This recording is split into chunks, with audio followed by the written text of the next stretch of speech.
การอ่านพระธรรมของพระเจ้าองค์ทรงฤทธานุภาพสูงสุดการปรากฏตัวและภารกิจของพระเจ้าทุกสิ่งถูกบรรลุโดยพระธรรมของพระเจ้า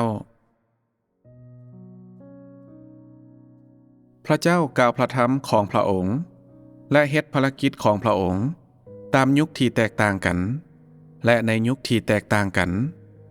พระองค์กล่าวพระธรรมที่แตกต่างกันพระเจ้าบ่ได้ปฏิบัติตามกฎเกณฑ์ใดๆหรือเฮ็ดซ้ำภารกิจเดิมหรือรู้สึกอุกอังกับสิ่งต่างๆในอดีตพระองค์แม่นพระเจ้าผู้ที่ใหม่อยู่เสมอและบ่เคยเก่าจักเทื่อและพระองค์กล่าวพระธรรมใหม่ทุกมือเจ้าควรปฏิบัติตามสิ่งที่ควรปฏิบัติในมือนี้นี่แม่นความรับผิดชอบและหน้าที่ของมนุษย์มันสำคัญอยู่ที่การปฏิบัติต้องเน้นใส่แสงสว่างและพระธรรมของพระเจ้าในยุคปัจจุบันพระเจ้าบ่ได้ปฏิบัติตามกฎเกณฑ์และสามารถกล่าวได้จากหลายมุมมองที่แตกต่างกันเพื่อเฮ็ดให้สติปัญญาและอำนาจอันไพศาลของพระองค์นั้นชัดเจนมันบ่สำคัญว่าพระองค์จะกล่าวจากมุมมองของพระวิญญาณหรือของมนุษย์หรือของบุคคลที่สามพระเจ้าก็ยังเป็นพระเจ้าอยู่เสมอและเจ้าบ่สามารถเว้าได้ว่าพระองค์บ่แม่นพระเจ้าย้อนมุมมองของมนุษย์ที่พระองค์กล่าวในท่ามกลางบางคนมันมีแนวคิดที่ปรากฏขึ้นโดยเป็นผลมาจากมุมมองแตกต่างกันที่พระเจ้ากล่าวคนแบบนั้นบ่มีความรู้เกี่ยวกับพระเจ้าและบ่มีความรู้เกี่ยวกับภารกิจของพระองค์ถ้าพระเจ้าได้กล่าวจากมุมมองเดียวอยู่เสมอมนุษย์จะบ่กำหนดกฎเกณฑ์ต่างๆเกี่ยวกับพระเจ้าบ่พระเจ้าจะปล่อยให้มนุษย์เฮ็ดแบบนั้นได้บ่ว่าพระเจ้าจะกล่าวจากมุมมองใดก็ตามพระองค์ก็มีจุดประสงค์ที่เฮ็ดแบบนั้นถ้าพระเจ้ากล่าวจากมุมมองของพระวิญญาณอยู่เสมอเจ้าจะสามารถพัวพันกับพระองค์บ่ดังนั้นบางครั้งพระองค์กล่าวในบุคคลที่สามเพื่อให้พระธรรมของพระองค์แก่เจ้าและนำพาเจ้าเข้าสู่ความเป็นจริงทุกสิ่งที่พระเจ้าเฮ็ดก็แม่นเหมาะสมแล้วสรุปก็คือพระเจ้าเฮ็ดทุกสิ่งและเจ้าบ่ควรสงสัยเกี่ยวกับสิ่งนี้พระองค์เป็นพระเจ้าและด้วยเหตุนั้นบ่ว่าพระองค์จะกล่าวจากมุมมองใดก็ตามพระองค์ก็ยังคงเป็นพระเจ้าอยู่เสมอนี่แม่นความจริงที่บ่สามารถเปลี่ยนแปลงได้บ่ว่าพระองค์จะปฏิบัติภารกิจแนวใดก็ตามพระองค์ก็ยังเป็นพระเจ้าและแก่นแท้ของพระองค์จะบ่เปลี่ยนแปลงเลยเปโตรฮักพระเจ้าหลายและเป็นมนุษย์ที่สอดคล้องกับเจตนาของพระเจ้าแต่พระเจ้าบ่ได้เห็นว่าเขาเป็นพระผู้เป็นเจ้าหรือพระคริสต์ย้อนแก่นแท้ของสิ่งที่มีชีวิตก็คือสิ่งที่มันเป็นและมันบ่สามารถเปลี่ยนแปลงได้ในภารกิจของพระองค์พระเจ้าบ่ได้ปฏิบัติตามกฎเกณฑ์ใดๆแต่พระองค์ใช้วิธีการที่แตกต่างกันเพื่อเฮ็ดให้ภารกิจของพระองค์นั้นมีประสิทธิภาพและเพื่อเฮ็ดให้ความรู้ของมนุษย์เกี่ยวกับพระองค์เลิกเสื่องยิ่งขึ้นวิธีการปฏิบัติภารกิจของพระองค์ทุกอย่างช่วยให้มนุษย์รู้จักพระองค์และเฮ็ดให้มนุษย์สมบูรณ์แบบบ่ว่าพระองค์จะใช้วิธีการปฏิบัติภารกิจใดก็ตามแต่ละวิธีการแม่นเพื่อสร้างมนุษย์และเฮ็ดให้มนุษย์สมบูรณ์แบบถึงแม้นว่าหนึ่งในวิธีการปฏิบัติภารกิจของพระองค์อาจใช้เวลาโดนหลายนี่ก็เพื่อเฮ็ดให้ความเชื่อของมนุษย์ในพระองค์เข้มแข็งขึ้นดังนั้นมันบ่ควรมีข้อสงสัยในหัวใจของเจ้าอีกต่อไปสิ่งเหล่านี้ล้วนแล้วแต่เป็นบาทก้าวในภารกิจของพระเจ้าและพวกเจ้าต้องอ่อนน้อมต่อพวกมันสิ่งที่ได้กล่าวถึงในมือนี้คือเส้นทางเข้าสู่ความจริง บ่แม่นการขึ้นสวรรค์หรือการปกครองดังกษัตริย์ทุกสิ่งที่ได้กล่าวถึงคือการแสวงหาเพื่อเข้าสู่ความเป็นจริงบ่มีการแสวงหาที่เป็นจริงไปหลายกว่านี้และการเว้าถึงการปกครองดังกษัตริย์ก็บ่เป็นจริงมนุษย์มีความอยากรู้อยากเห็นหลายและเขายังวัดแทกภารกิจของพระเจ้าในมือนี้ด้วยแนวความคิดทางศาสนาของเขาหลังจากที่มีประสบการณ์หลายอย่างเกี่ยวกับวิธีการปฏิบัติภารกิจของพระเจ้ามนุษย์ก็ยังบ่ฮู้จักภารกิจของพระเจ้ายังแสวงหาหมายสำคัญและสิ่งอัศจรรย์และยังสอกเบิงว่าพระธรรมของพระเจ้าถูกบรรลุผลแล้วหรือบ่นี่บ่แม่นความโง่จ้าที่ห้ายแฮงบ่ถ้าปราศจากการบรรลุผลในพระธรรมของพระเจ้าเจ้ายังจะเชื่อว่าพระองค์เป็นพระเจ้าบ่มื้อนี้หลายคนที่เป็นแบบนั้นในคริสตจักรกำลังรอท่าเบิ่งหมายสำคัญและสิ่งอัศจรรย์ต่างๆพวกเขาว่าถ้าพระธรรมของพระเจ้าได้ถูกบรรลุแล้วพระองค์ก็เป็นพระเจ้าถ้าพระธรรมของพระเจ้าบ่ได้ถูกบรรลุผล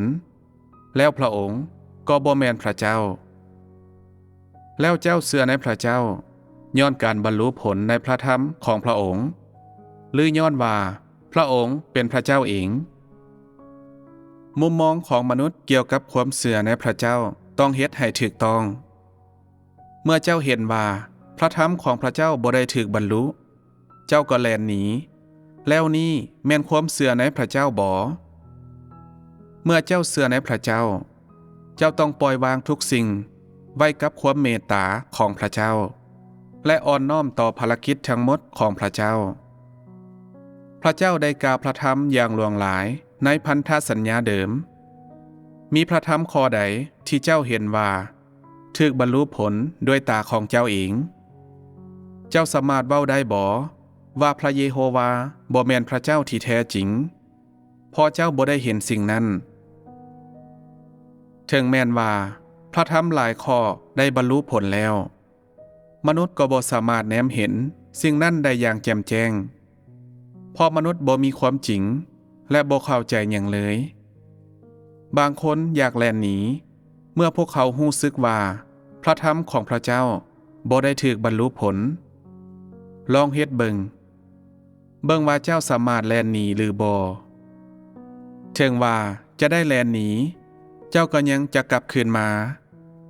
พระเจ้าควบคุมเจ้าด้วยพระธรรมของพระองค์และถ้าเจ้าออกจากคริสตจักรและพระธรรมของพระเจ้าเจ้าก็จะบ่มีทางมีชีวิตอยู่ได้ถ้าเจ้าบ่เชื่อในสิ่งนี้ให้เจ้าลองเฮ็ดด้วยตนเองเจ้าคิดว่าเจ้าสามารถจากไปแท้ๆบ่พระวิญญาณของพระเจ้าควบคุมเจ้าบ่สามารถจากไปได้นี่แม่นบทบัญญัติปกครองของพระเจ้าถ้าบางคนอยากลองพวกเขาก็สามารถเฮ็ดได้เจ้าว่าบุคคลนี้บ่แม่นพระเจ้าฉะนั้นลองเฮ็ดบาปต่อพระองค์และเบิ่งว่าพระองค์จะเฮ็ดแนวใดมันเป็นไปได้ที่เนื้อหนังของเจ้ายังบ่ตายและเจ้าจะยังสามารถเลี้ยงตนเองและนุ่งห่มให้ตนเองแต่ในจิตใจก็บ่สามารถทนได้เจ้าจะรู้สึกกดดันและทรมานบ่มีหยังจะเจ็บปวดไปกว่านี้อีกแล้วมนุษย์บ่สามารถทนอยู่กับความทรมานและการทำลายล้างทางจิตใจได้บางทีเจ้าสามารถอดกั้นกับความทนทุกข์ของเนื้อหนังได้แต่เจ้าบ่สามารถอดกั้นกับความกดดันทางจิตใจและความทรมานที่ยาวนานนั้นได้แท้ๆมื้อนี้บางคนเริ่มคิดลบเพราะพวกเขาบ่สามารถเห็นหมายสำคัญและสิ่งอัศจรรย์ใดๆแต่บ่มีภัยกล้าแล่นหนีบ่ว่าพวกเขาจะคิดลบหลายเพียงใดก็ตามย้อนพระเจ้าควบคุมมนุษย์ด้วยพระธรรมของพระองค์ถึงแม้นว่าจะบ่มีการกำเนิดของความจริงแต่ก็ยังบ่มีภัยสามารถหนีพ้นได้สิ่งเหล่านี้บ่แม่นการกระทำของพระเจ้าบ่มื้อนี้ พระเจ้าได้มาถึงแผ่นดินโลกเพื่อสนองชีวิตให้แก่มนุษย์พระองค์บ่ได้ตัวยัวเจ้าโดยแสดงหมายสำคัญและสิ่งอัศจรรย์เพื่อรับประกันความสัมพันธ์ที่สงบสุขระหว่างพระเจ้าและมนุษย์ตามที่ผู้คนจินตนาการทุกคนที่บ่ได้มีความสนใจเกี่ยวกับชีวิตและใส่ใจในการเฮ็ดให้พระเจ้าแสดงหมายสำคัญและสิ่งมหัศจรรย์แทนก็แม่นพวกฟาริสายแล้วมันก็แม่นพวกฟาริสายที่ได้ตอกตะปูขึงพระเยซูใส่ไม้กางเขนถ้าเจ้าวัดแทกพระเจ้าตามมุมมองความเชื่อในพระเจ้าของเจ้าเองโดยเชื่อในพระเจ้าถ้าพระธรรมของพระองค์บรรลุผลและสงสัยและถึงกับหมิ่นประมาทพระเจ้าถ้าพระธรรมเหล่านั้นบ่บรรลุผลแล้วเจ้าบ่ได้ตอกตะปูขึงพระองค์ใส่ไม้กางเขนบ่คนเหล่านี้ละเลยต่อหน้าที่ของพวกเขาและมวนซื่นกับความสุขสบายอย่างโลภมากในอีกด้านหนึ่งปัญหาที่ใหญ่ที่สุดเกี่ยวกับมนุษย์ก็คือเขาบ่ฮู้จักภารกิจของพระเจ้าถึงแม้นว่าท่าทีของมนุษย์บ่แม่นท่าทีของการปฏิเสธมันเป็นท่าทีของการสงสัยมนุษย์บ่ปฏิเสธแต่เขายังบ่ยอมรับรู้อย่างสมบูรณ์ถ้าคนมีความรู้อย่างละเอียดเกี่ยวกับภารกิจของพระเจ้าพวกเขาก็จะบ่แล่นหนีอีกปัญหาหนึ่งก็คือมนุษย์บ่ฮู้จักความเป็นจริงมื้อนี้แต่ละคนได้มีส่วนร่วมอยู่กับพระธรรมของพระเจ้าแน่นอนในอนาคตเจ้าบ่ควรคิดที่จะเลียวเบิ่งหมายสำคัญและสิ่งอัศจรรย์เฮาขอเจ้าอย่างชัดเจนว่าในขั้นตอนปัจจุบันสิ่งเดียวที่เจ้าสามารถเบิ่งเห็นคือพระธรรมของพระเจ้าและถึงแม้นว่าบ่มีข้อแท้จริงใดๆก็ตามชีวิตของพระเจ้ายังสามารถเกิดขึ้นในมนุษย์มันคือภารกิจนี้ที่เป็นภารกิจหลักในอาณาจักรพันปีและถ้าเจ้าบ่สามารถรับรู้ภารกิจนี้ได้แล้วเจ้าก็จะเริ่มอ่อนแอและล้มลงเจ้าจะตกอยู่ในท่ามกลางการทดลองและสิ่งที่ห้ายแฮงไปกว่านั้นก็คือเจ้าจะถูกซาตานจับเป็นเฉลยพระเจ้าได้มาในแผ่นดินโลกเพื่อกล่าวพระธรรมของพระองค์เป็นหลักสิ่งที่เจ้าพัวพันนำแม่นพระธรรมของพระเจ้าสิ่งที่เจ้าเห็นแม่นพระธรรมของพระเจ้าสิ่งที่เจ้าได้ยินแม่นพระธรรมของพระเจ้าสิ่งที่เจ้าปฏิบัติตามแม่นพระธรรมของพระเจ้าสิ่งที่เจ้าประสบแม่นพระธรรมของพระเจ้าและการบังเกิดเป็นมนุษย์ในครั้งนี้ของพระเจ้าใช้พระธรรมเพื่อเฮ็ดให้มนุษย์สมบูรณ์แบบเป็นหลักพระองค์บ่ได้แสดงหมายสำคัญและสิ่งอัศจรรย์และโดยพิเศษแล้วพระองค์บ่ได้เฮ็ดภารกิจที่พระเยซูได้เฮ็ดในอดีตถึงแม้นว่าพระองค์ทั้งสองเป็นพระเจ้าและเป็นเนื้อหนังพันธกิจของพระองค์ทั้งสองนั้นบ่คือกันเมื่อพระเยซูมาพระองค์ยังได้เฮ็ดส่วนหนึ่งในภารกิจของพระเจ้าและกล่าวพระธรรมบางข้อแต่แม่นหยังคือภารกิจหลักที่พระองค์ได้เฮ็ดสำเร็จสิ่งที่พระองค์ได้เฮ็ดสำเร็จหลักๆคือภารกิจของการถือขึงเทิงไม้กางเขนพระองค์ได้กลายเป็นลักษณะของเนื้อหนังที่ผิดบาปเพื่อสำเร็จภารกิจแห่งการถือขึงเทิงไม้กางเขนและไถ่มนุษย์ซาทั้งปวงจากความผิดบาปและเพื่อเห็นแก่ความผิดบาปของมนุษย์ซาทั้งปวงพระองค์จึงเฮ็ดหน้าที่เป็นเครื่องบูชาแทนความผิดบาปนี่แม่นภารกิจหลักที่พระองค์ได้สำเร็จในที่สุดแล้วพระองค์ได้จัดเตรียมเส้นทางแห่งไม้กางเขนเพื่อซี้นำคนที่มาตามหลังเมื่อพระเยซูมามันแม่นเพื่อสำเร็จภารกิจแห่งการไถ่บาปเป็นหลักพระองค์ได้ไถ่บาปมนุษย์ซาทั้งปวงและได้นำเอาข้าวประเสริฐแห่งอาณาจักรสวรรค์มาสู่มนุษย์และยิ่งไปกว่านั้นพระองค์ยังได้นำเส้นทางไปสู่อาณาจักรสวรรค์อีกด้วยผลตามมาก็คือ ทุกคนที่มาตามหลังพระองค์ได้ว่า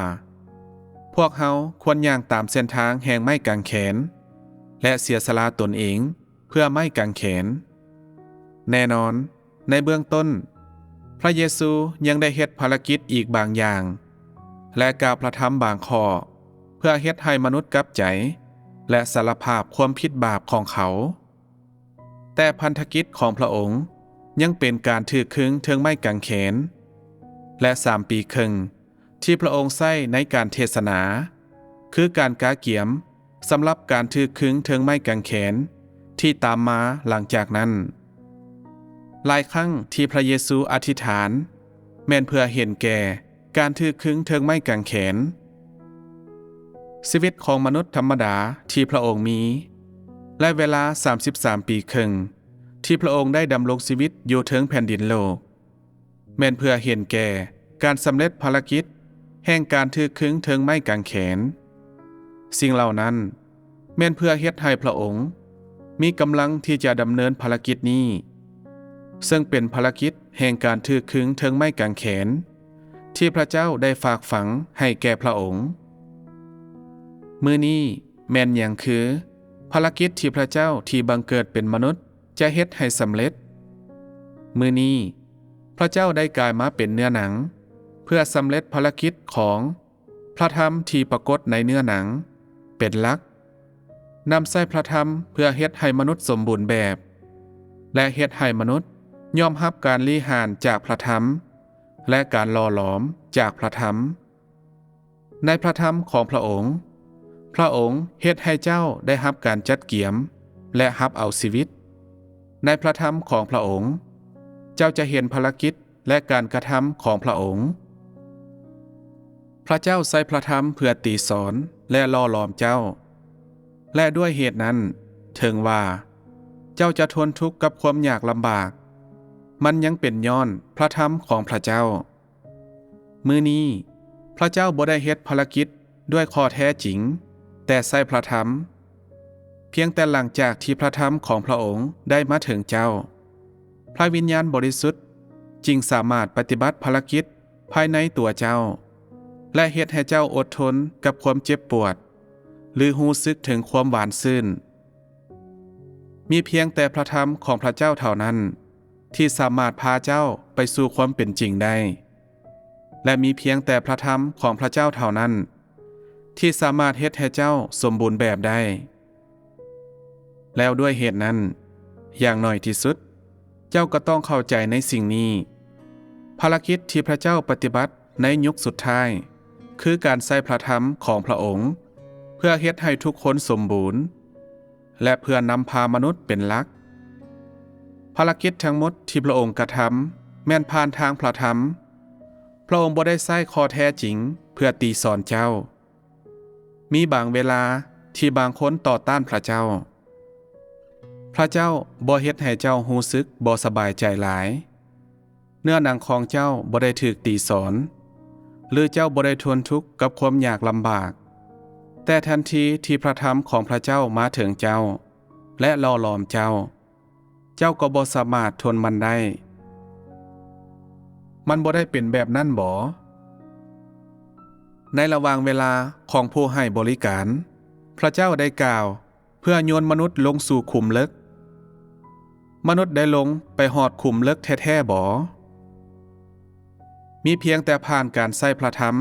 เพื่อล่อหลอมมนุษย์เท่านั้นมนุษย์จึงเข้าสู่ขุมลึกแล้วด้วยเหตุนั้นในระหว่างยุคสุดท้ายเมื่อพระเจ้ากลายมาเป็นเนื้อหนังพระองค์ใช้พระธรรมเพื่อเฮ็ดให้ทุกสิ่งสำเร็จและเปิดเผยทุกสิ่งเป็นหลักมีเพียงแต่ในพระธรรมของพระองค์เท่านั้นเจ้าจึงจะสามารถเห็นได้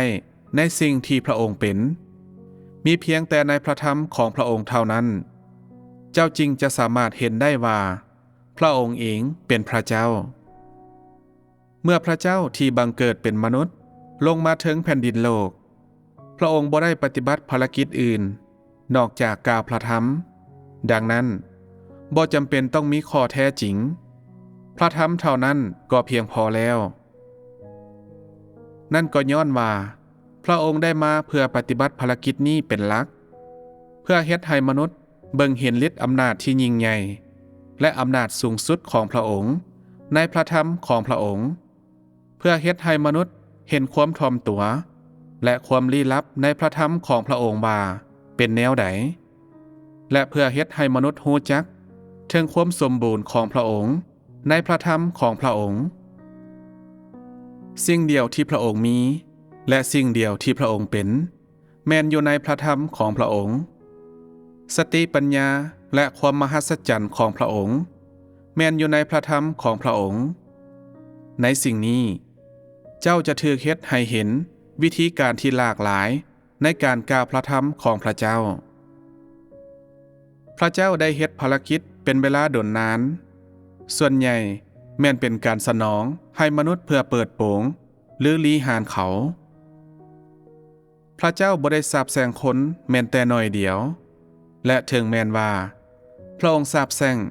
พระองค์ก็สาปแช่งผ่านพระธรรมแล้วด้วยเหตุนั้นในยุคนี้ที่พระเจ้ากลายมาเป็นเนื้อหนังอย่าพยายามเบิ่งพระเจ้ารักษาคนเจ็บป่วยและขับไล่มารร้ายอีกและให้เซ้าซอกหาหมายสำคัญอยู่เรื่อยๆบ่มีประโยชน์อย่างเลยหมายสำคัญเหล่านั้นบ่สามารถเฮ็ดให้มนุษย์สมบูรณ์แบบได้เว้าอย่างจะแจ้งก็คือมื้อนี้พระเจ้าที่แท้จริงในเนื้อหนังบ่ได้เฮ็ดหยังพระองค์เพียงแต่เว้านี่แม่นความจริงพระองค์ใส่พระธรรมเพื่อเฮ็ดให้เจ้าสมบูรณ์แบบและใส่พระธรรมเพื่อเลี้ยงดูและรดน้ำเจ้าพระองค์ยังใส่พระธรรมเพื่อปฏิบัติภารกิจและพระองค์ใส่พระธรรมแทนข้อแท้จริงเพื่อเฮ็ดให้เจ้ารู้จักความเป็นจริงของพระองค์ถ้าเจ้าสามารถรับรู้ภารกิจลักษณะนี้ของพระเจ้าแล้วมันก็ยากที่จะคิดลบแทนที่จะสนใจกับสิ่งที่บ่ดีเจ้าควรสนใจกับสิ่งที่ดีซึ่งหมายความว่าบ่ว่าพระธรรมของพระเจ้าจะบรรลุผลหรือบ่ก็ตามหรือบ่ว่าจะเกิดมีข้อแท้จริงหรือบ่ก็ตามพระเจ้าเฮ็ดให้มนุษย์รับเอาชีวิตจากพระธรรมของพระองค์และนี่คือหมายสำคัญที่ยิ่งใหญ่ที่สุดในบรรดาหมายสำคัญทั้งปวงและยิ่งไปกว่านั้นมันคือข้อแท้จริงที่บ่สามารถโต้เถียงได้นี่แม่นหลักฐานที่ดีที่สุดที่จะรู้จักพระเจ้าและมันยิ่งเป็นหมายสำคัญที่ยิ่งใหญ่กว่าหมายสำคัญใดๆมีเพียงแต่พระธรรมเหล่านี้เท่านั้นที่สามารถเฮ็ดให้มนุษย์สมบูรณ์แบบได้ทันทีที่ยุคแห่งราชอาณาจักรได้เริ่มต้นขึ้นพระเจ้าก็เริ่มเปิดเผยพระธรรมของพระองค์ในอนาคตพระธรรมเหล่านี้จะบรรลุผลเทอละน้อยและในเวลานั้นมนุษย์ก็จะเติบโตมีชีวิตการที่พระเจ้าใส่พระธรรมเพื่อเปิดเผยอุปนิสัยที่เสื่อมทรามของมนุษย์ก็เป็นจริงยิ่งขึ้นและจำเป็นยิ่งขึ้นและพระองค์บ่ได้ใส่หยังนอกจากพระธรรมเพื่อปฏิบัติภารกิจของพระองค์เพื่อเฮ็ดให้ความเชื่อของมนุษย์สมบูรณ์แบบย้อนปัจจุบันคือยุคแห่งพระธรรมและมันจำเป็นต้องมีความเชื่อความเด็ดเดี่ยวและการร่วมมือของมนุษย์ภารกิจของพระเจ้าที่บังเกิดเป็นมนุษย์ในยุคสุดท้ายแม่นการใช้พระธรรมของพระองค์เพื่อรับใช้และสนองให้แก่มนุษย์เพียงแต่หลังจากที่พระเจ้าที่บังเกิดเป็นมนุษย์ได้สำเร็จการกล่าวพระธรรมของพระองค์เท่านั้นพระธรรมเหล่านั้นจึงจะบรรลุผลในระหว่างเวลาที่พระองค์กล่าวพระธรรมของพระองค์ยังบ่ทันบรรลุผลเพราะเมื่อพระองค์อยู่ในขั้นตอนของเนื้อหนังพระธรรมของพระองค์บ่สามารถบรรลุผลนี่ก็เพื่อให้มนุษย์ได้เห็นว่าพระเจ้าเป็นเนื้อหนังและบ่แม่นพระวิญญาณเพื่อว่ามนุษย์อาจได้เห็นความเป็นจริงของพระเจ้าด้วยตาของเขาเองในมื้อที่ภารกิจของพระองค์สำเร็จเมื่อพระธรรมทั้งหมดที่พระองค์ควรกล่าวถึงแผ่นดินโลกได้ถูกกล่าวออกแล้วพระธรรมของพระองค์ก็จะเริ่มบรรลุผลตอนนี้บ่แม่นยุคแห่งการบรรลุผล ตามพระธรรมของพระเจ้าเพราะพระองค์ยังบ่ทันสำเร็จการกล่าวพระธรรมของพระองค์ดังนั้นเมื่อเจ้าเห็นว่าพระองค์ยังกล่าวพระธรรมของพระองค์ถึงแผ่นดินโลกอย่ารอท่าการบรรลุผลตามพระธรรมของพระองค์เมื่อพระเจ้าหยุดกล่าวพระธรรมของพระองค์และเมื่อภารกิจของพระองค์ถึงแผ่นดินโลกได้สำเร็จลงนั่นจะเป็นเวลาที่พระธรรมของพระองค์เริ่มบรรลุผลในพระธรรมที่พระองค์กล่าวถึงแผ่นดินโลกในด้านหนึ่งแม้นมีการสนองชีวิตและในอีกด้านหนึ่งแม้นมีคำทำนาย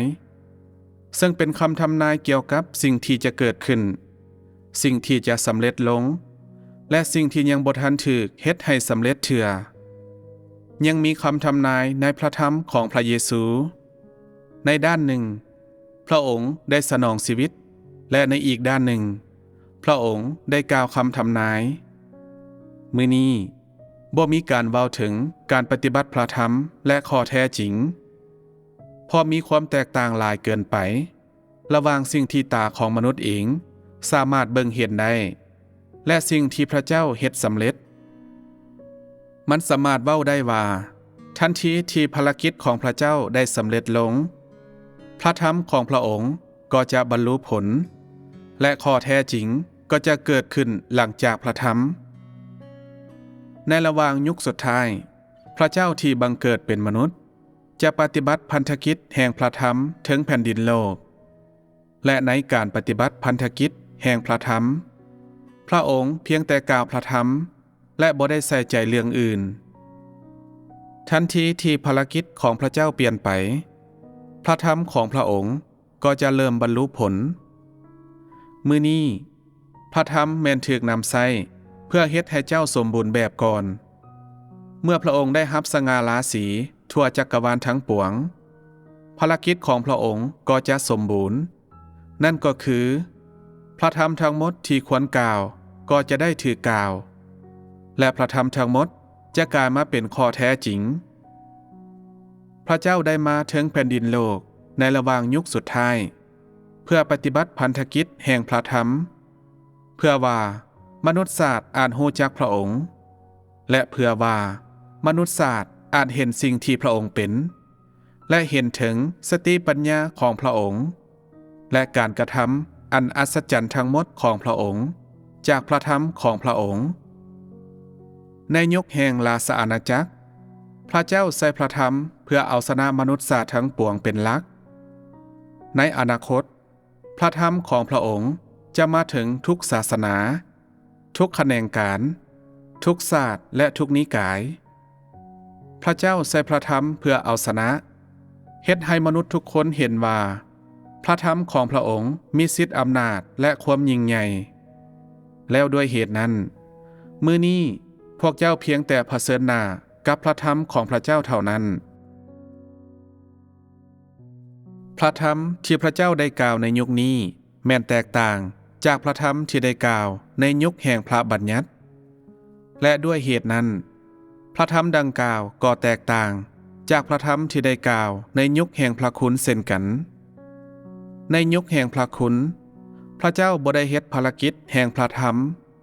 เพียงแต่บรรยายการถูกขึงเทิงไม้กางเขนเพื่อไถ่บาปมนุษยชาติทั้งปวงพระคัมภีร์เพียงแต่อธิบายว่าเป็นอย่างพระเยซูจึงถูกขึงเทิงไม้กางเขนและความทนทุกข์ที่พระองค์ได้รับเทิงไม้กางเขน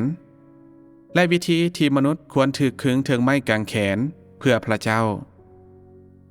ในยุคนั้นภารกิจทั้งหมดที่พระเจ้าได้กระทำแม่นเน้นใส่การถูกขึงเทิงไม้กางเขนในยุคแห่งราชอาณาจักรพระเจ้าที่บังเกิดเป็นมนุษย์กล่าวพระธรรมเพื่อเอาชนะทุกคนที่เชื่อในพระองค์นี่คือการที่พระธรรมปรากฏในเนื้อหนังพระเจ้าได้มาในระหว่างยุคสุดท้ายเพื่อปฏิบัติภารกิจนี้ซึ่งหมายความว่าพระองค์ได้มาเพื่อสำเร็จความหมายที่แท้จริงของการที่พระธรรมปรากฏในเนื้อหนังพระองค์เพียงแต่กล่าวพระธรรมเท่านั้น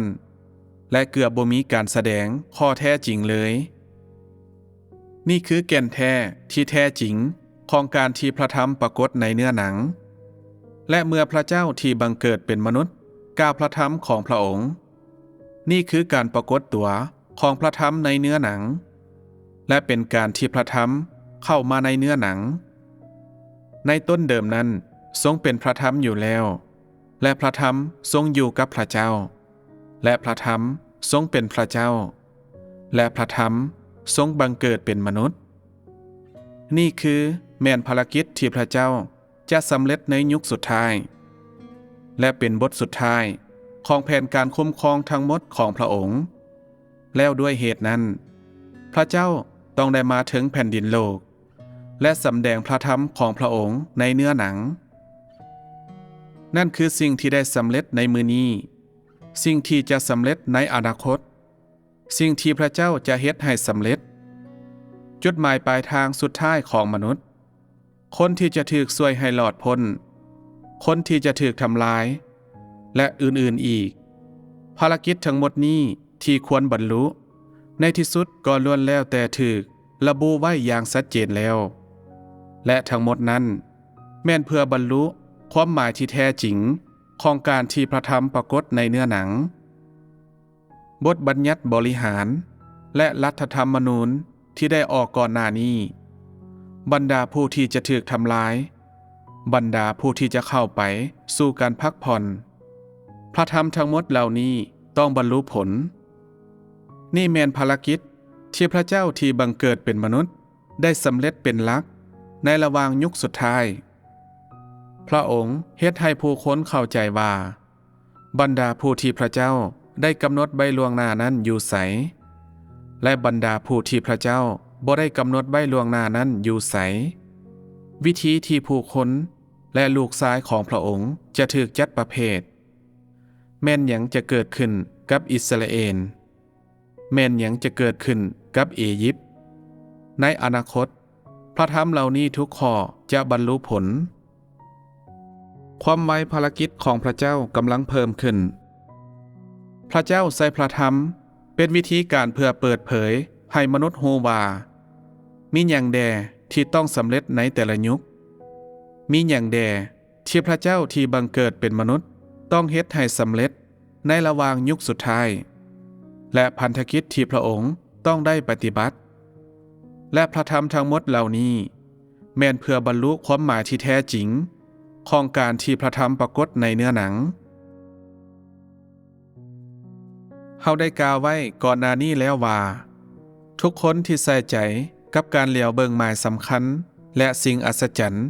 ก็จะถูกปาทิ่มพวกเขาบ่แม่นคนที่จะถูกเฮ็ดให้สมบูรณ์เฮาได้กล่าวพระธรรมหลายข้อไปแล้วแต่มนุษย์ยังบ่มีความรู้แม้แต่น้อยเดียวเกี่ยวกับภารกิจนี้และเมื่อมาถึงจุดนี้แล้วมนุษย์ยังห้องขอหมายสำคัญและสิ่งอัศจรรย์อยู่ความเชื่อในพระเจ้าของเจ้าเป็นเพียงการแสวงหาหมายสำคัญและสิ่งอัศจรรย์หรือมันแม่นเพื่อรับเอาชีวิตพระเยซูยังได้กล่าวพระธรรมหลายข้อและพระธรรมบางข้อยังบ่ทันบรรลุผลเจ้าสามารถเว้าได้บ่ว่าพระเยซูบ่แม่นพระเจ้าพระเจ้าเป็นพยานว่าพระองค์คือพระคริสต์และพระบุตรอันเป็นที่ฮักของพระเจ้าเจ้าสามารถปฏิเสธสิ่งนี้ได้บ่ในปัจจุบันพระเจ้าเพียงแต่กล่าวพระธรรมเท่านั้นและถ้าเจ้าบ่สามารถรู้ได้อย่างละเอียดแล้วเจ้าก็บ่สามารถตั้งมั่นได้เจ้าเชื่อในพระองค์ย้อนว่าพระองค์เป็นพระเจ้าหรือเจ้าเชื่อในพระองค์โดยอิงตามข้อแท้จริงที่ว่าพระธรรมของพระองค์ได้บรรลุผลหรือบ่เจ้าเชื่อในหมายสำคัญและสิ่งอัศจรรย์บ่หรือเจ้าเชื่อในพระเจ้ามื้อนี้พระองค์บ่ได้แสดงหมายสำคัญและสิ่งอัศจรรย์พระองค์เป็นพระเจ้าแท้ๆบ่ถ้าพระธรรมที่พระองค์กล่าวบ่ได้บรรลุผลพระองค์แม่นพระเจ้าแท้ๆบ่แก่นแท้ของพระเจ้าถือกำหนดจากข้อแท้จริงที่ว่าพระธรรมที่พระองค์กล่าวได้สำเร็จผลหรือบ่เป็นหยังบางคนจึงล้อท่า ให้พระธรรมของพระเจ้าบรรลุผลก่อนที่พวกเขาจะเชื่อในพระองค์นี่บ่ได้หมายความว่าพวกเขาบ่ฮู้จักพระองค์บ่ทุกคนที่มีแนวคิดดังกล่าวแม่นคนที่ปฏิเสธพระเจ้าพวกเขาใส่แนวคิดเพื่อวัดแทกพระเจ้าถ้าพระธรรมของพระเจ้าบรรลุผลพวกเขาก็เชื่อในพระองค์และถ้าพระธรรมบ่ได้บรรลุผลพวกเขาก็จะบ่เชื่อในพระองค์และพวกเขามักแสวงหาหมายสำคัญและสิ่งอัศจรรย์คนเหล่านี้บ่แม่นพวกฟาริสายในยุคสมัยใหม่บ่การที่เจ้าจะสามารถตั้งมั่นได้หรือบ่นั้นแม่นขึ้นกับว่าเจ้าฮู้จักพระเจ้าที่แท้จริงหรือบ่นี่คือสิ่งที่สำคัญยิ่งความเป็นจริงของพระเจ้าในตัวเจ้ามีหลายขึ้นเท่าใดความรู้ของเจ้าเกี่ยวกับความเป็นจริงในพระเจ้าก็ยิ่งหลายขึ้นเท่านั้นและเจ้าก็ยิ่งสามารถตั้งมั่นอยู่ในระหว่างการทดลองได้หลายขึ้นยิ่งเจ้าใส่ใจในการเห็นหมายสำคัญและสิ่งอัศจรรย์หลายส่ำใดเจ้าก็ยิ่งสามารถตั้งมั่นได้น้อยลงและเจ้าจะตกอยู่ท่ามกลางการทดลองหมายสำคัญและสิ่งอัศจรรย์บ่แม่นหากฐานมีเพียงแต่ความเป็นจริงของพระเจ้าเท่านั้นที่เป็นชีวิตบางคนบ่ฮู้ผลกระทบที่จะถูกบรรลุโดยภารกิจของพระเจ้าพวกเขาใช้เวลาของพวกเขาอยู่กับความงมงายบ่แสวงหาความรู้เกี่ยวกับภารกิจของพระเจ้าจุดประสงค์ในการแสวงหาของพวกเขาแม่นเพื่อให้พระเจ้าปฏิบัติตามความปรารถนาของพวกเขาและในเมื่อนั้นเองพวกเขาจึงจะจริงจังในความเชื่อของพวกเขาพวกเขาว่าพวกเขาจะแสวงหาชีวิตถ้าพระธรรมของพระเจ้าบรรลุผลแต่ถ้าพระธรรมของพระเจ้าบ่ได้บรรลุผลแล้วมันก็บ่มีความเป็นไปได้ที่พวกเขาจะแสวงหาชีวิตมนุษย์คิดว่าความเชื่อในพระเจ้าคือการแสวงหาเพื่อเบิ่งหมายสำคัญและสิ่งอัศจรรย์และการแสวงหาเพื่อขึ้นสวรรค์และสวรรค์ชั้นที่3บ่มีไผที่ว่าความเชื่อของพวกเขาในพระเจ้าคือการแสวงหาเพื่อเข้าสู่ความเป็นจริงการแสวงหาชีวิตและการแสวงหาเพื่อถูกรับเอาโดยพระเจ้าแม่นหยังคือคุณค่าในการแสวงหาแบบนี้ผู้ที่บ่แสวงหาความรู้เกี่ยวกับพระเจ้าและความพอใจของพระเจ้าก็เป็นคนที่บ่เชื่อในพระเจ้าพวกเขาเป็นคนที่หมิ่นประมาทพระเจ้าตอนนี้พวกเจ้าเข้าใจบ่ว่าความเชื่อในพระเจ้าแม่นหยังความเชื่อในพระเจ้าหมายถึงการเห็นหมายสำคัญและสิ่งอัศจรรย์บ่มันหมายถึงการขึ้นสวรรค์บ่การเชื่อในพระเจ้าบ่แม่นเรื่องง่ายแม่นแต่น้อยเดียว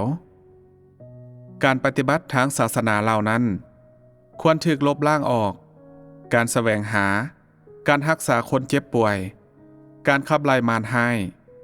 การใส่ใจกับหมายสำคัญและสิ่งอัศจรรย์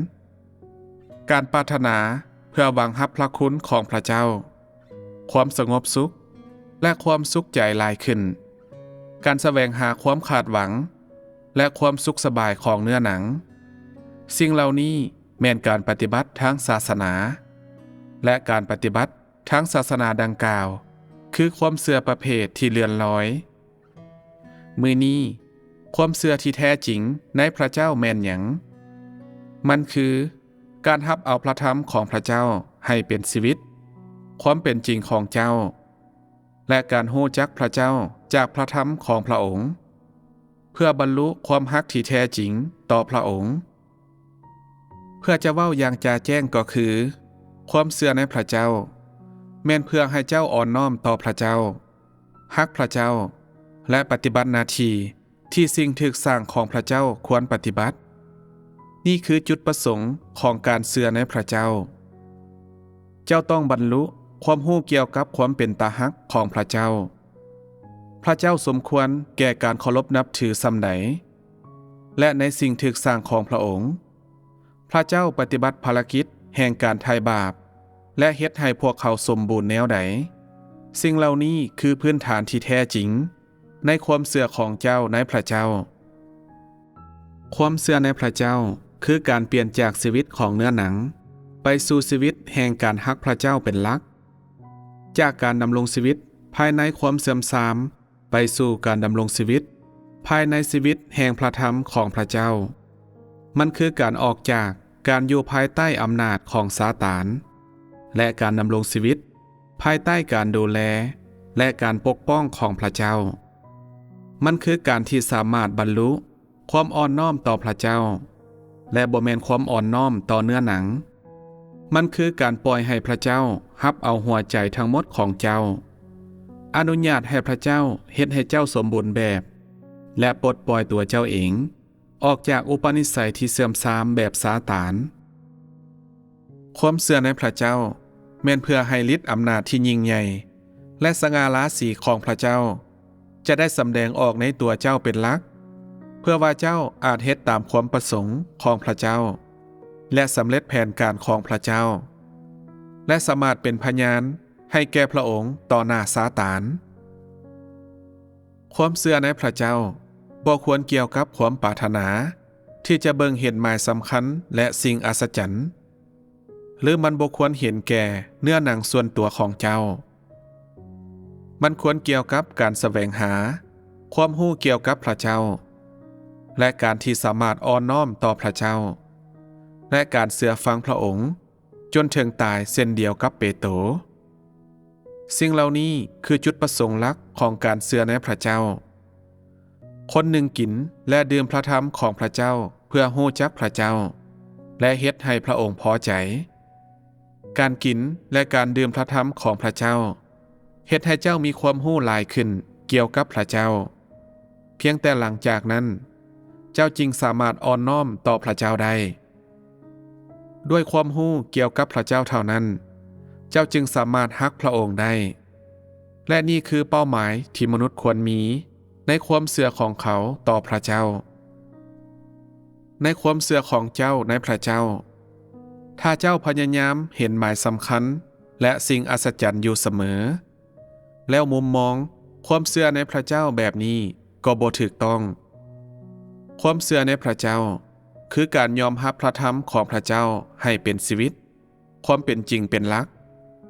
จุดประสงค์ของพระเจ้าแม้นเพียงแต่ถูกบรรลุโดยการนำพระธรรมของพระเจ้าจากปากของพระเจ้าไปปฏิบัติและการปฏิบัติพวกมันภายในตัวเจ้าเองในความเชื่อในพระเจ้ามนุษย์ควรดิ้นรนเพื่อถูกพระเจ้าเฮ็ดให้สมบูรณ์สามารถอ่อนน้อมต่อพระเจ้าและอ่อนน้อมต่อพระเจ้าอย่างสมบูรณ์ถ้าเจ้าสามารถอ่อนน้อมต่อพระเจ้าโดยบ่มีการโจมต่อว่าใดๆคำนึงถึงเจตนาของพระเจ้าบรรลุวุฒิภาวะของเปโตรและมีแนวทางแบบเปโตรที่พระเจ้าได้กล่าวถึงแล้วนั้นก็จะเป็นเวลาที่เจ้าได้บรรลุความสำเร็จในความเชื่อในพระเจ้าและมันจะเป็นการแสดงให้เห็นว่าเจ้าถูกรับเอาโดยพระเจ้าแล้วพระเจ้าเฮ็ดภารกิจของพระองค์ทั่วจักรวาลทั้งปวงทุกคนที่เชื่อในพระองค์ก็ต้องยอมรับพระธรรมของพระองค์และกินและดื่มพระธรรมของพระองค์บ่มีไผสามารถถูกรับเอาโดยพระเจ้าโดยการเห็นหมายสำคัญและสิ่งอัศจรรย์ที่พระองค์ได้แสดงออกตลอดยุคต่างๆพระเจ้าได้ใส่พระธรรมเพื่อเฮ็ดให้มนุษย์สมบูรณ์อยู่เสมอดังนั้นพวกเจ้าบ่ควรอุทิศความสนใจทั้งหมดของเจ้าใส่หมายสำคัญและสิ่งอัศจรรย์แต่ควรดิ้นรนเพื่อถูกพระเจ้าเฮ็ดให้สมบูรณ์ในพันธสัญญาเดิมในยุคแห่งพระบัญญัติพระเจ้าได้กล่าวพระธรรมบางข้อและในยุคแห่งพระคุณพระเยซูก็ได้กล่าวพระธรรมหลายข้อเช่นกันหลังจากที่พระเยซูได้กล่าวข้อพระธรรมหลายข้อพวกอาคาสาวกและสาวกภายหลังก็ได้นำพาผู้คนให้ปฏิบัติตามพระบัญญัติต่างๆ ที่พระเยซูได้กำหนดออกและเฮ็ดให้พวกเขามีประสบการณ์ตามพระธรรมและหลักการที่พระเยซูได้กล่าวไว้ในยุคสุดท้ายพระเจ้าใส่พระธรรมเพื่อเฮ็ดให้มนุษย์สมบูรณ์แบบเป็นหลักพระองค์บ่ได้ใส่หมายสำคัญและสิ่งอัศจรรย์เพื่อกดขี่มนุษย์หรือซักจูงมนุษย์สิ่งนี้บ่สามารถเฮ็ดให้ฤทธิ์อำนาจที่ยิ่งใหญ่ของพระเจ้าสัดแจ้งขึ้นได้ถ้าพระเจ้าเพียงแต่แสดงหมายสำคัญและสิ่งอัศจรรย์เท่านั้นแล้วมันก็เป็นไปบ่ได้ที่จะเฮ็ดให้ความเป็นจริงของพระเจ้าชัดเจนและด้วยเหตุนั้นมันก็เป็นไปบ่ได้ที่จะเฮ็ดให้มนุษย์สมบูรณ์แบบพระเจ้าบ่ได้เฮ็ดให้มนุษย์สมบูรณ์แบบโดยหมายสำคัญและสิ่งอัศจรรย์แต่ใส่พระธรรมเพื่อหดน้ำและเลี้ยงดูมนุษย์ซึ่งหลังจากนั้นมนุษย์ก็จะได้บรรลุความอ่อนน้อมอย่างสมบูรณ์และมนุษย์ก็จะมีความรู้เกี่ยวกับพระเจ้านี่คือเป้าหมายในภารกิจที่พระองค์ปฏิบัติและพระธรรมที่พระองค์กล่าวพระเจ้าบ่ได้ใช้วิธีการแสดงหมายสำคัญและสิ่งอัศจรรย์เพื่อเฮ็ดให้มนุษย์สมบูรณ์พระองค์ใช้พระธรรมและใช้วิธีการปฏิบัติภารกิจที่แตกต่างกันเพื่อเฮ็ดให้มนุษย์สมบูรณ์บ่ว่ามันจะเป็นการล่อหลอมการลี้หานหรือการสนองจากพระธรรมพระเจ้ากล่าวจากหลายมุมมองที่แตกต่างกันเพื่อเฮ็ดให้มนุษย์สมบูรณ์แบบและเพื่อให้มนุษย์มีความรู้หลายขึ้นเกี่ยวกับภารกิจของพระเจ้าเกี่ยวกับสติปัญญาและความอัศจรรย์ของพระเจ้าเมื่อมนุษย์ถูกเฮ็ดให้สมบูรณ์ในเวลาที่พระเจ้าสิ้นสุดยุคดังกล่าวยุคสุดท้ายแล้วเขาก็จะมีคุณสมบัติที่จะเห็นหมายสำคัญและสิ่งอัศจรรย์เมื่อเจ้ามาฮู้จักพระเจ้าและสามารถอ่อนน้อมต่อพระเจ้าบ่ว่าพระองค์จะเฮ็ดสิ่งใดก็ตามเจ้าก็จะบ่มีความคิดใดเกี่ยวกับพระเจ้าอีกต่อไปเมื่อเจ้าเห็นหมายสำคัญและสิ่งอัศจรรย์ในช่วงเวลานี้เจ้าเสื่อมทรามและบ่สามารถอ่อนน้อมต่อพระเจ้าได้อย่างสมบูรณ์เจ้าคิดว่าเจ้ามีคุณสมบัติที่จะเห็นหมายสำคัญและสิ่งอัศจรรย์ในสภาวะนี้บ่เมื่อพระเจ้าแสดงหมายสำคัญและสิ่งอัศจรรย์นั่นแม่นเวลาที่พระเจ้าลงโทษมนุษย์และยังเป็นเวลาที่ยุคดังกล่าวเปลี่ยนไปและยิ่งไปกว่านั้นมันเป็นเวลาที่ยุคดังกล่าวสิ้นสุดลงเมื่อภารกิจของพระเจ้าถูกดำเนินการอย่างเป็นปกติพระองค์บ่ได้แสดงหมายสำคัญและสิ่งอัศจรรย์ใดๆการแสดงหมายสำคัญและสิ่งอัศจรรย์นั้นเป็นสิ่งที่ง่ายหลาย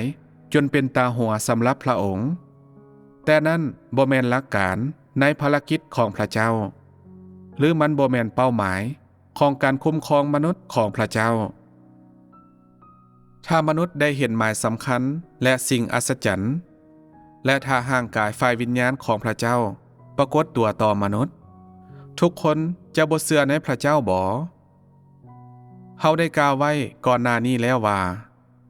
กลุ่มของผู้ชนะแม่นถูกรับเอาจากทิศตะวันออกผู้ชนะที่มาจากความยากลำบากที่ยิ่งใหญ่ความหมายของพระธรรมเหล่านั้นแม่นหยังพวกมันหมายความว่าผู้คนเหล่านี้ที่ถูกรับเอาเพียงแต่อ่อนน้อมอย่างแท้จริงหลังจากที่ได้ผ่านการพิพากษาการตีสอนการลี้หานและการหล่อหลอมทุกรูปแบบความเชื่อของคนเหล่านี้บ่ได้เลื่อนลอยหรือเป็นนามธรรมแต่มันคือความเชื่อที่แท้จริงพวกเขาบ่ได้เห็นหมายสำคัญและสิ่งอัศจรรย์หรือปาฏิหาริย์ใดๆพวกเขาบ่เว้าถึงคำศัพท์และทฤษฎีที่บ่จ่าแจ้งหรือความเข้าใจอย่างลึกซึ้งกงกันข้ามพวกเขามีความจริงและพระธรรมของพระเจ้าและมีความรู้ที่แท้จริงเกี่ยวกับความเป็นจริงของพระเจ้าคนกลุ่มดังกล่าวจะบ่สามารถเฮ็ดให้ฤทธิ์อำนาจที่ยิ่งใหญ่ของพระเจ้าชัดเจนขึ้นบ่ภารกิจของพระเจ้าในระหว่างยุคสุดท้ายคือภารกิจที่แท้จริง ในระหว่างยุคของพระเยซูพระองค์บ่ได้มาเพื่อเฮ็ดให้มนุษย์สมบูรณ์แบบแต่เพื่อไถ่บาปมนุษย์และด้วยเหตุนั้นพระองค์ได้แสดงปาฏิหาริย์บางอย่างเพื่อเฮ็ดให้ผู้คนติดตามพระองค์ย้อนพระองค์ได้มาเพื่อสำเร็จภารกิจแห่งการถือขึงเทิงไม้กางแขนเป็นหลักและการแสดงหมายสำคัญบ่แม่นส่วนหนึ่งของภารกิจในพันธกิจของพระองค์หมายสำคัญและสิ่งอัศจรรย์ดังกล่าวคือภารกิจที่ถูกปฏิบัติเพื่อเฮ็ดให้ภารกิจของพระองค์มีประสิทธิภาพมันคือภารกิจพิเศษและบ่ได้แสดงถึงภารกิจของยุคทั้งหมดในระหว่างยุคแห่งพระบัญญัติในพันธสัญญาเดิมพระเจ้ายังได้แสดงหมายสำคัญและสิ่งอัศจรรย์บางอย่างแต่ภารกิจที่พระเจ้าปฏิบัติในมื้อนี้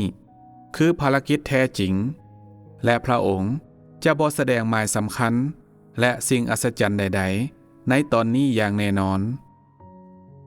ถ้าพระองค์แสดงหมายสำคัญและสิ่งอัศจรรย์ภารกิจที่แท้จริงของพระองค์ก็จะเกิดความวุ่นวายและพระองค์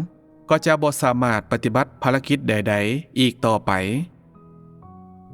ถ้าพระเจ้าเว้าที่จะใส่พระธรรมเพื่อเฮ็ดให้มนุษย์สมบูรณ์แบบ